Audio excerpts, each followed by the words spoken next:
आज हम science class 10th का पढ़ने वाले हैं। बोर्ड मॉडल क्वेश्चन रिवीजन करेंगे मात्र 40 दिन में। क्वेश्चन बैंक एवं मॉडल से ये क्वेश्चन लिया गया है। देखिए दोष क्या है, यह कितने प्रकार के होते हैं, इसी का हम आज आंसर जानने वाले हैं। तो ये क्वेश्चन देखिए आपका 2021, 19, 17, 87 में बहुत बार ये रिपीट हुआ है। तो ये क्वेश्चन जानना हमारे लिए बहुत ही अनिवार्य है। तो हम सबसे पहले क्वेश्चन को समझ लेते हैं, उसके बाद से आंसर देते रहेंगे। तो सबसे पहले समझते हैं कि दृष्टि के मतलब क्या होता है। तो दृष्टि के मतलब हमेशा याद रखिएगा दिखना होता है। ओके। और दोष के मतलब क्या होता है, तो आप लोग हमेशा जानते होंगे लोग, दोष के मतलब होता है कमी। यानी इसका मतलब हो गया कि देखने में कमी। तो कौन देखेगा, का कुर्सी टेबल देखेगा, नहीं ना, ये कौन देखेगा, तो मनुष्य देखेगा।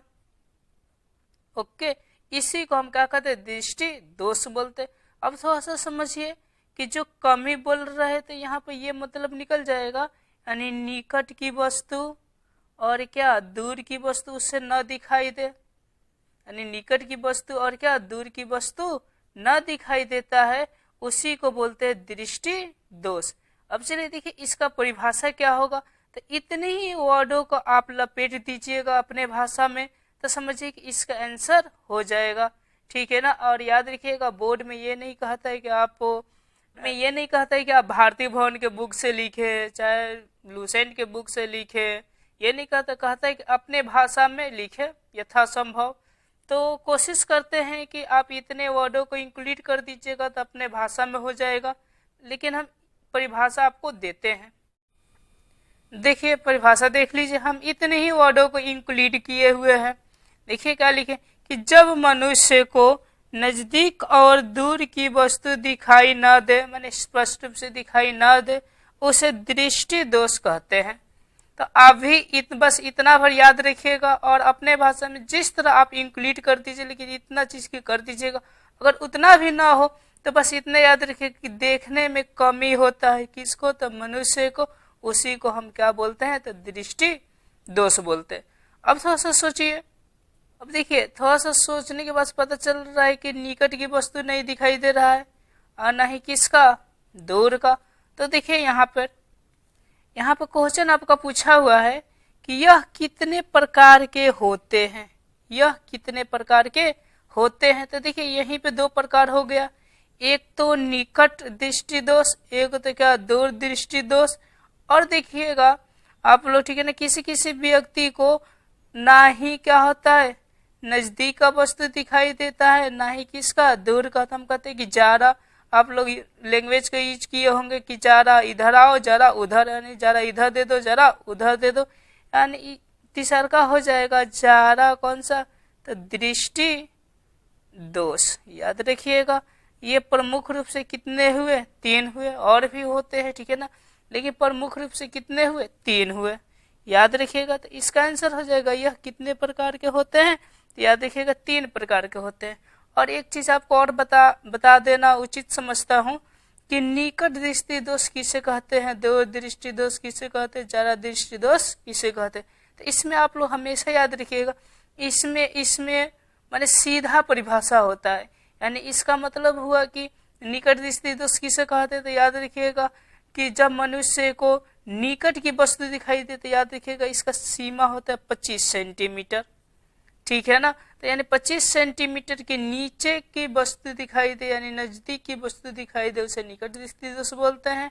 और दूर दृष्टि दोष के मतलब कि 25 सेंटीमीटर की बात की, यानी समझिए कि यहाँ तक उसका मेन बिंदु हो गया 25 सेंटीमीटर, लेकिन यहाँ उसको दिखाई नहीं देगा, यहाँ उसको यहाँ दिखाई देगा, यानी 25 सेंटीमीटर, यानी दूर की वस्तु दिखाई दे उसको, तो उसे दूर दृष्टि दोष बोलेंगे।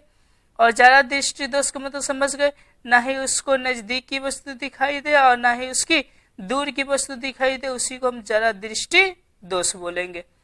अब चलते, अब तो हमारे ख्याल से आपको समझ में आ गया होगा। अब आगे बढ़ते हैं, कुछ और पॉइंटों के बारे में बात कर लेते हैं। और ये भी देखिएगा कभी कभी पूछता है कि निकट दृष्टि दोष में कौन सा लेंस का यूज किया जाता है, दूर दृष्टि दोष में कौन सा लेंस का यूज किया जाता है, और जरा दृष्टि दोष में कौन सा लेंस का यूज किया जाता है। तो चलिए हम एक ट्रिक के माध्यम से जानते हैं जो आपको हमेशा याद रहे। चलिए देखते हैं, ये 3 को हो गया दूर दृष्टि दोष, निकट दृष्टि दोष और का जरा दृष्टि दोष।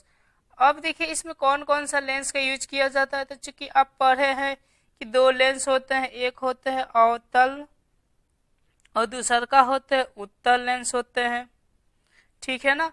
अब हम समझते हैं कि दूर दृष्टि दोष में कौन सा लेंस यूज होगा, निकट दृष्टि दोष में कौन सा होगा। तो ये वर्ड को गिनिए तो लगभग कितने हो गए, 2 हुए। इसको गिनिए तो लगभग कितने हुए, 3 हुए। चलिए अब देखिए इसको गिनिए तो लगभग कितने वर्ड हुए, 4, और ये गिनिए तो कितने हुए, 3 हुए। अब इसमें हमको क्या करना है, बेसी बेसी वाले से कनेक्ट कर देना है और कम कम वाले को। तो इन दोनों में देखिए कौन बेसी है, तो ये है 3 वाला। इन दोनों में देखिए तो कौन है, ये 4 वाला। यानी आप हमेशा याद रखिएगा कि निकट दृष्टि दोष जो होगा वो उसमें अवतल लेंस का यूज किया जाता है, और जो दूर दृष्टि दोष होगा तो याद रखिएगा उत्तल लेंस का यूज किया जाता है। अब देखिए जारा दृष्टि दोष में कौन सा किया जाता है, देखिए दोनों है, तो देखिए दोनों को कभी कभी अंग्रेजी में बाई कहते हैं, ठीक है ना। ये दोनों है यानी फोकस है, यानी फोकल कहते हैं। क्या बोलते हैं, फोकल। यानी याद रखिएगा जारा दृष्टि दोष में बाई फोकल लेंस का यूज किया जाता है। अब चलिए नेक्स्ट क्वेश्चन की ओर बढ़ते हैं, जो कि बोर्ड मॉडल का क्वेश्चन है। देखिए 2 नंबर हमारा क्वेश्चन है कि पित्त क्या है। पित्त क्या है, मनुष्य के पाचन में क्या महत्व है। सबसे पहले वर्डों के बारे में समझ लेते, उसके बाद हम आंसर पर चलेंगे। जैसे पहला वर्ड आता है पित्त क्या है, तो चलिए आगे बताते। देखिए मनुष्य के बारे में तो समझते हैं, पाचन। पाचन के मतलब क्या होता है, भोजन को पचना में महत्व क्या है, यही समझना। तो सबसे पहले हम पित्त के बारे में समझ लेते हैं कि पित्त क्या है। तो देखिए क्या है पित्त। अब एक वर्ड सुने होंगे जिसका नाम होगा कलेजी। कलेजी का तो नाम आप लोग सुने ही होंगे लोग, ठीक है, देखे ही होंगे लोग। अब थोड़ा सा देखिए, आप जब कलेजी देखे होंगे आपको चित्र में दिखाई दे रहा होगा कि उसमें देखिएगा एक हरा सा, देखिएगा एक ग्रंथि होता है जिसमें कुछ द्रव्य भरा रहता है, जो कि देखिएगा मुर्गा या खौसी काटते समय वो उसको निकाल दिया जाता है। वही हरा जो होता है आपका पीत होता है, हमेशा याद रखिएगा। वही क्या होता है, पीत होता है। और जो कलेजी हम लोग कहते हैं, इस बायोलॉजी में इसको यकृत कहा जाता है, जिसको हम लोग इंग्लिश में लीवर बोलते हैं। कोई दिक्कत, तो याद रखिएगा पीत जो होता है वो यकृत में एक छोटी सी क्या होती है, ग्रंथि के रूप में पाई जाती है। तो ये कैसा होता है रंग में, तो आप लोग देखिएगा तो वो हरा होता है। कैसा होता है, हरा रंग का होता है। यही हो जाता है आपका पित्त। यानी समझ में आ गया कि पित्त क्या है। तो यकृत में जो छोटी सी ग्रंथि हरा होती है वही क्या हो जाता है, पित्त हो जाता है। और ये जो पित्त जो होता है देखिएगा, अगर चिकन में चाहे देखिएगा मछली में अगर फट जाए तो हम लोग मछली नहीं लेते हैं, क्योंकि वो विषैला हो जाता है, यानी कड़वा लगता है। तो कड़वा का चूंकि आप लोग जानते हैं कि इसको हम क्षारीय कहते हैं। यानी याद रखिएगा जो पित्त होता है वो क्षारीय पदार्थ भी होता है। तो अब चलिए इन्हीं सारे वर्डों को इंक्लूड कर हम परिभाषा को लिखते हैं। देखिए पित्त का परिभाषा यही हो जाएगा। ये सारे वर्डों को इंक्लूड कर दीजिए, आप अपने भाषा में भी लिख सकते हैं, ठीक है ना। हम थोड़ा सा बता दे रहे हैं कि कैसे होगा। जैसे कि यकृत में एक हरा सा छोटी ग्रंथि होती है, उसे हम पित्त कहते हैं। अब चलिए आगे क्वेश्चन बोला है कि मनुष्य के पाचन में क्या महत्व है। तो थोड़ा पाचन के बारे में समझ जाते हैं कि आखिर पाचन किसको बोलते हैं। तो बस आसानी सा भाषा समझिएगा, जिसको पकाना बोला जाता है आम भाषा में। यानी समझिए कि भोजन पकता है इसमें, यानी पककर इससे एनर्जी मिलता है, वही क्या होता है, तो पाचन। यानी पाचन मतलब समझिए टुकड़ा टुकड़ा भोजन होता है। तो उसमें बोल रहा है कि पित्त का क्या महत्व है, यानी यकृत का क्या महत्व है, जिसको हम लोग लीवर कहते हैं। तो आप लोग अधिकांश कभी कभी सुने होंगे, कोई कोई कहता होगा कि हमारा लीवर फेल हो गया है। फेल का मतलब देखिएगा उसका पेट डायरेक्ट हो जाता है, ठीक है ना। तो यही बोल रहा है कि इसका क्या महत्व है, तो हम जानते हैं, ठीक है ना। तो चूंकि आप जानते होंगे अमाशय के बारे में, ठीक है ना।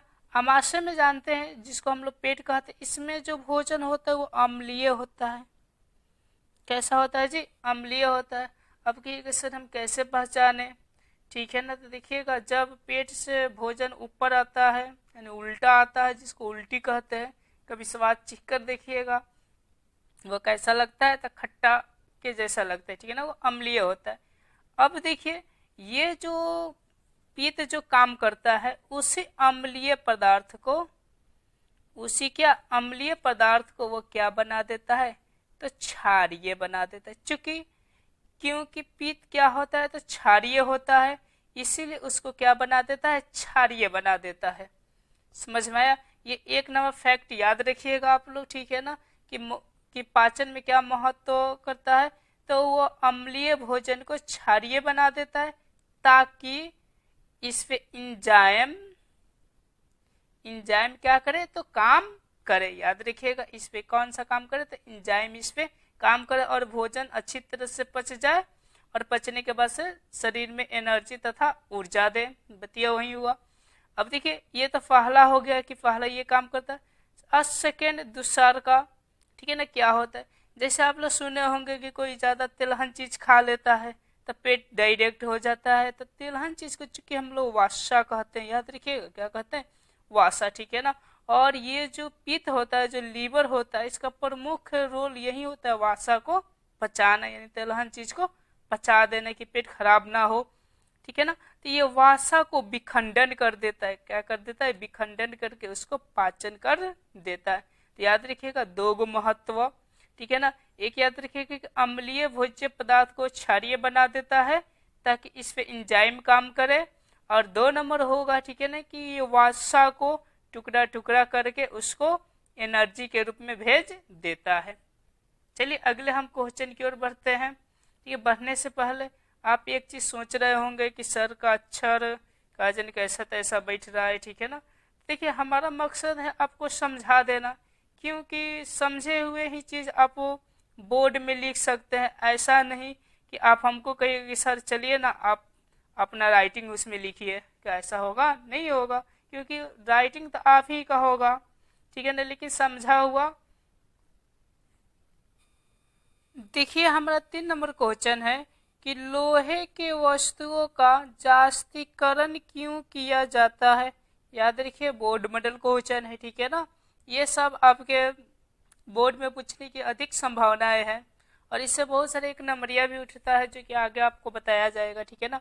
तो सबसे पहले हम क्वेश्चन को समझ लेते हैं। लोहा, तो लोहा आप लोग देखिए, जैसे हसुआ, खुरपा, खुरपी, ठीक है ना, तो ये सब लोहे हो गए। का जास्तीकरण, अब ये वर्ड समझना जरूरी है कि जास्तीकरण क्या है। जास्तीकरण के मतलब जिसको आप लोग जिंक कहते हैं, ठीक है ना, जिसको ZN से सूचित किया जाता है। क्यों किया जाता है? तो चूंकि आप लोग जानते हैं कि लोहा की वस्तु, देखिए बरसात के दिनों में थोड़ा दिन छोड़ दीजिए, देखिएगा जंग लग जाता है, जंग लग कर क्या हो जाता है, खराब हो जाता है। कोई ना कोई तो उपाय करना जरूरी है। जैसे आप साइकिल का हैंडल देखे होंगे, रिंग देखे होंगे, तो देखिएगा वो लोहा होता है, लेकिन ऊपर से देखिए कुछ परतें चढ़ाई जाती है, क्या करने के लिए, तो सुरक्षित रखने के लिए। ठीक उसी तरह जास्तीकरण भी होता है। क्यों क्यों चढ़ाया जाता है? क्योंकि लोहे में क्या हो, तो जंग न लगे। याद रखिएगा, क्या हो, तो लोहे में जंग ना लगे। तो सोचिए जंग कब लगता है, किन किन कंडीशन में लगता है? जब क्या हो, वायु हो, यानी आर्द्रता युक्त हो। समझ में आ रहा है ना, यानी पानी की मात्रा हो, ठीक है ना। तो ये जंग लगकर, ठीक है ना, ये क्या बना देते हैं, ऑक्साइड बना देते हैं। और ऑक्साइड जब बन जाता है तो लोहे का हो जाती है, खराब हो जाती है। इसी को बचाने के लिए क्या किया जाता है, तो जस्ता का परत चढ़ाया जाता है ताकि वो लोहा बचे रहे। ओके, समझे? अब देखिए, ये इसका जो आंसर होगा, इन सारे वर्डों को इंक्लूड कर दीजिएगा तो आपका आंसर हो जाएगा। जैसे ये वायु और क्या पानी की उपस्थिति में ये लोहे का बन जाता है, ऑक्साइड बन जाता है, जिसमें जंग लगकर खराब होने लगता है। तो बस उसके बाद से लिखिएगा कि उसी को बचाने के लिए जास्ता का परत चढ़ाई जाती है। ओके, आंसर आपका ये हो जाएगा। अब हम लिख देते हैं थोड़ा बहुत, ठीक है ना, जो कि देखिए हो जाएगा इसका आंसर मोटा मोटी। क्योंकि लोहा वायु और पानी से मिलकर ऑक्साइड बना लेते हैं, जिससे लोहा खराब होने लगता है। इसी को बचाने के लिए जास्तीकरण किया जाता है।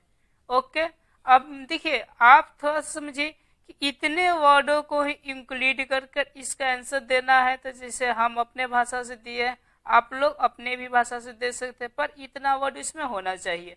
चलिए हम नेक्स्ट क्वेश्चन की ओर बढ़ते हैं। देखिए हमारा 4 नंबर क्वेश्चन क्या है। देखिए हमारा 4 नंबर क्वेश्चन है कि धातु के साथ अम्ल की अभिक्रिया होने पर समानतः कौन सी गैस निकलती है, एक उदाहरण देकर समझाए। एक उदाहरण देकर समझाना है, ठीक है ना। अब समझ लेते, पहले क्वेश्चन को अच्छी तरह से समझ लेते हैं, उसके बाद हम आंसर देते हैं। धातु, धातु का मतलब जस्ट अभी बताया, जैसे लोहा चांदी ये सब किस में आ जाएगा, धातु में आ जाएंगे। जैसे देखिए आप जिस थाली में खाते हैं वो भी धातुएं हैं।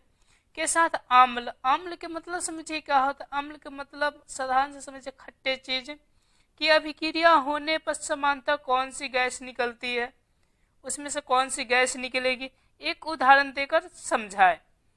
तो चलिए अब हम देखते हैं, ठीक है ना। तो धातु के मतलब कि वही आपका तांबा उम्बा हो गया, ठीक है ना। और अम्ल के मतलब खट्टा चीज है। जैसे एक हम घर के लिए एग्जाम्पल देते हैं, जैसे दही देखे होंगे आप लोग, ठीक है ना। तो देखिएगा दही जो होता है, ठीक है ना, वो एक तो एल्युमिनियम के बर्तन में रखा जाता है, एक देखिएगा मिट्टी के बर्तन में। देखिएगा मिट्टी के बर्तन में जब रखा जाता है तो वो जल्दी वो खराब नहीं होता है। और जब देखिएगा एल्युमिनियम के जब बर्तन में रखा जाता है तो कुछ दिन के बाद से, यानी कुछ 2-4 दिन के बाद देखिएगा ढबकने लगता है, और ढबकने के बाद देखिएगा उसमें से कुछ बदबू निकलता है। कुछ क्या निकलती है, गैस निकलती है। वही जो गैस होता है वो कौन सा गैस होता है, तो हाइड्रोजन गैस होता है। आप लोग हमेशा याद रखिएगा कौन सी गैस निकलता है, तो हाइड्रोजन गैस निकलता है। एक उदाहरण देकर समझाना है। तो चलिए एक हम एग्जाम्पल ले लेते हैं आपका, जैसे लोहा ले लिए, और कौन सा, तो सल्फ्यूरिक अम्ल, चाहे चलिए H2SO4 ले लिए, जिसको अम्लों का राजा कहा जाता है, सल्फ्यूरिक अम्ल को। अब इससे को हम क्या करा देंगे, अभिक्रिया करा देंगे। तो क्या हो जाएगा, FeSO4 अब प्लस क्या हो जाएगा H2, यानी यही गैस का होते तो बाहर निकलते हैं। अब इससे संबंधित देखिए एक कभी कभी एक नंबरिया पूछता है कि Fe और क्या, तो H2, इन दोनों में कौन अधिक क्रियाशील है। तो याद रखिएगा ये हट गया है ना इस यौगिक से, तो याद रखिएगा ये लोहा क्या है, अधिक क्रियाशील है। और ये जो समीकरण है ना, आप पढ़े होंगे, एकल विस्थापन अभिक्रिया, एकल विस्थापन अभिक्रिया, ठीक है ना। यही आपका एकल विस्थापन अभिक्रिया का भी एग्जाम्पल हो जाएगा और परिभाषा भी हो जाएगा। एक बार परिभाषा रिपीट कर देते हैं जिससे कि आपको याद हो जाए। जैसे देखिए ये है आपका और ये है, दोनों में देखिए कौन ज्यादा बरियार है, तो ये है, तो कह सकते अधिक क्रियाशील धातु। और देखिए कम क्रियाशील धातु के क्या है, यौगिक है ये। ओके, अब क्या कर देता है, तो ये अधिक क्रियाशील धातु कम क्रियाशील धातु के यौगिक से ये इस धातु को हटा देता है, जैसे आप देखें कि हटा देता है। तो इसी प्रक्रिया को हम एकल विस्थापन अभिक्रिया कहते हैं। ओके, समझ में आ गया होगा। तो थैंक यू, और मेरे चैनल को सब्सक्राइब जरूर कीजिएगा अच्छा लगे तो, क्योंकि राइटिंग तो आपको लग रहा होगा क्या बोले